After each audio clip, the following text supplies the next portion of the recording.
But yeah, I was just curious. Had you looked at that study at all? I just looked at it briefly. I haven't read it in detail yet.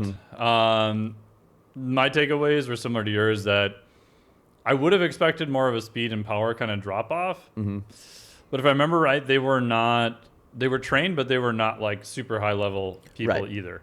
And this is the same thing with training for any speed and power. It's like, what is your baseline?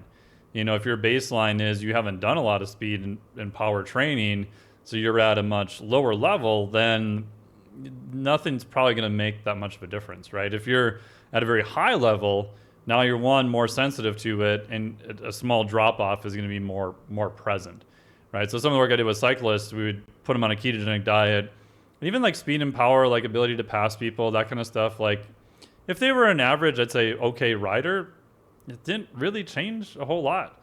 But as you scaled up to a handful of people who were higher level, I wouldn't say not necessarily elite, they became much more sensitive to it. Like a couple of them got like super pissed. They're like, "What'd you do? This is stupid. I went to pass this dude and I couldn't pass him. I was trying super hard." And most of them report they feel like they're missing that last gear. They feel like they're trying really hard for these sustained bouts, even within an endurance event, but they just can't seem to replicate.